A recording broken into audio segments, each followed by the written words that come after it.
Salut à tous, j'espère que vous allez bien. Je reviens aujourd'hui avec une recette d'un sablé personnalisé, si on peut dire ça comme ça, parce qu'on est vraiment sur un thème rose, nude, on va dire, avec des petits nœuds, avec des petites fleurs et tout ça. Donc vous trouverez la recette écrite en fin de vidéo et en barre d'informations. Donc c'est une recette d'un sablé que je teste pour la première fois, la recette de Umihara, et je suis vraiment ravie de cette recette, elle est vraiment magnifique. Alors, je commence tout d'abord par mélanger quasiment tous les ingrédients sauf la farine et la levure. Donc là, j'ai mis la margarine, en tout cas pour moi c'était de la margarine végétale, mais vous pouvez très bien mettre du beurre, mais il faut vraiment qu'il soit ramolli, sinon votre biscuit n'aura pas la bonne texture, ni le bon goût après cuisson. Donc là j'ai mis de la margarine, 2 jaunes d'œufs, j'ai mis 2 cuillères à soupe de maïzena et 2 cuillères à soupe de lait en poudre que j'ai fait dorer légèrement sur une poêle. Je vous conseille de mixer votre lait une fois que vous l'avez doré, parce que vous allez avoir des grumeaux une fois que le lait va chauffer, pour avoir une texture bien lisse. J'ai mis aussi un sachet de sucre vanillé, j'ai mélangé le tout rapidement pour éviter d'avoir de la poudre un petit peu partout. Et ensuite je mélange bien avec un fouet. Vous pouvez aussi utiliser un batteur, mais vous pouvez aussi le faire à la main, il n'y a aucun problème avec ça. Donc on mélange jusqu'à ce qu'on obtient une texture crème, comme vous voyez. Regardez bien la texture, il faut vraiment que vous ayez cette texture pour avoir un sablé réussi. Une fois que j'arrive à cette étape-là, je rajoute ma farine et ma levure. Donc la levure, n'en mettez pas trop, une petite demi-cuillère à café de levure chimique, pardon. Et vous rajoutez la farine petit à petit. Pour la farine, je n'ai pas de quantité exacte à vous donner parce que ça va dépendre vraiment de votre farine, de la taille de vos œufs, de la texture de votre beurre. Ce qu'il faut retenir, c'est que votre pâte ne doit pas être trop molle, sinon vos biscuits vont retomber pendant la cuisson, ne vont pas garder leur forme, ni trop dur, sinon vos biscuits après la cuisson n'auront pas la bonne texture. Parce que là, si vous arrivez vraiment à avoir la texture qu'il faut, vous obtiendrez des sablés à la fois croustillants et fondants en bouche, en plus du goût qui est vraiment très bon. Mais si vous n'avez pas la bonne texture, ça va vous modifier, on va dire, à la fois la texture en bouche et le goût que vous devez avoir. En parlant de goût, je reviens au lait en poudre dont je vous ai parlé tout à l'heure, qu'on a rajouté. En fait là, vous posez peut-être la question, quel est le rôle du lait dans cette recette? Donc le lait va vous apporter un goût que vous n'aurez pas avec le sablé classique. Et c'est vraiment, ça fait toute la différence, on va dire. Donc si vous voulez l'enlever, vous pouvez très bien le faire. Retirer le lait et le remplacer par la farine. Mais je vous conseille vraiment de le faire. Et une autre chose très importante, quand vous allez le faire revenir sur la poêle pour le faire dorer, il ne faut pas trop le faire dorer, sinon vous allez avoir un arrière-goût amer. Alors une fois que votre pâte est prête, vous avez plusieurs options. Donc soit vous la mettez au frigo et vous la laissez pendant quelques heures avant de la travailler, soit vous la mettez toute une nuit et vous formez vos biscuits le lendemain, c'est faisable aussi. Soit vous la mettez au congélateur si vous n'avez pas le temps, une dizaine de minutes, ça devrait suffire avant de la travailler. Si vous voulez vraiment la travailler tout de suite comme moi, bah vous pouvez aussi, donc vous l'étalez entre deux papiers cuissants pour éviter que ça colle. Vous formez vos biscuits comme je viens de le faire là.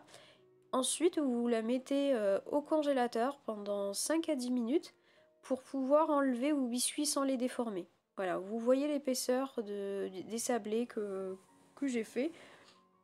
Donc pour la cuisson, vous les faites cuire dans un four préchauffé à 180 degrés jusqu'à ce que vous arrivez à cette jolie couleur dorée.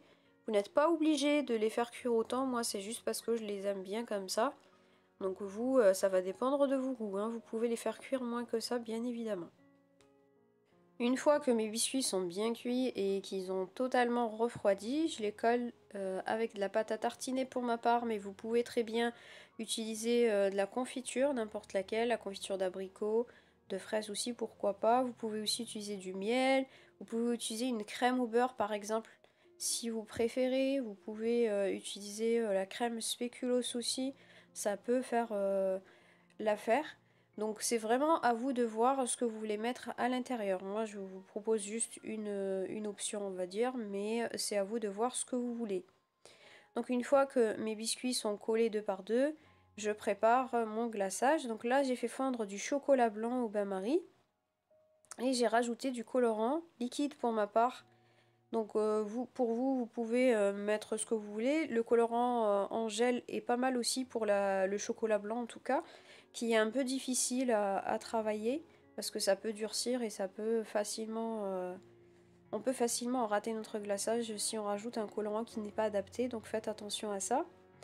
Donc moi ce que j'aimerais, ce que je voulais faire en tout cas, c'était une couleur qui ne soit pas trop rose mais plutôt qui vire vers le saumon. Donc j'ai mis du rose classique et j'ai rajouté une ou deux gouttes de colorant jaune. Donc au départ j'ai trouvé que la couleur n'était pas suffisamment foncée, donc quand j'ai fait mon premier biscuit, du coup j'ai rajouté du colorant jusqu'à ce que j'ai réussi à avoir la couleur que je voulais.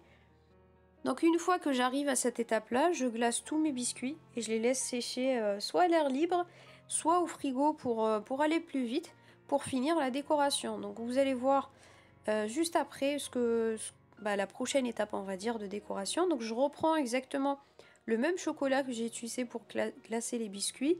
Je le mets dans ce petit contenant, mais vous pouvez très bien le mettre dans une poche à douille tout simplement.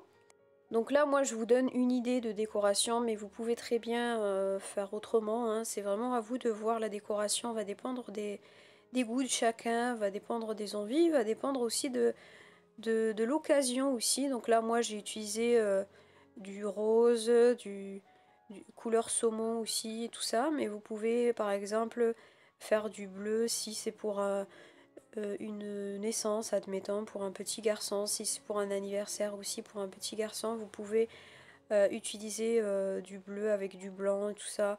Donc c'est vraiment à vous de voir. Pour la décoration, vous êtes libre de faire ce que vous voulez. C'est juste une idée parmi tant d'autres bien évidemment.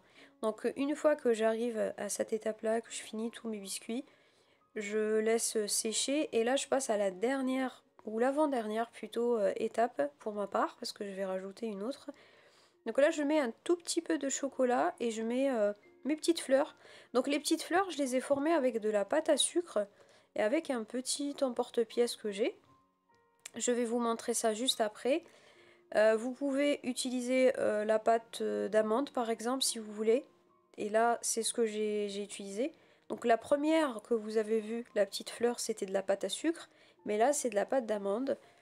Donc c'est à vous de voir ce que vous préférez bien évidemment. Sachant que la pâte à sucre est plus facile quand même à travailler parce qu'elle ne colle pas. Alors que la pâte d'amande est un petit peu plus difficile à travailler, mais ça reste faisable bien évidemment. Donc là je forme mes petits nœuds.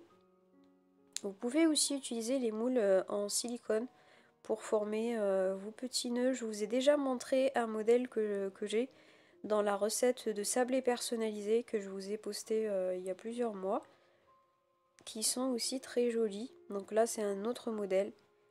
Une fois que j'ai fini ma décoration, je rajoute des paillettes alimentaires que j'avais, mais vous n'êtes pas obligé. Là le biscuit est déjà fini, c'est déjà pas mal, donc c'est vraiment facultatif. Ma vidéo arrive à sa fin, j'espère que la recette vous a plu. Si c'est le cas, n'hésitez pas à mettre un petit pouce bleu pour m'encourager.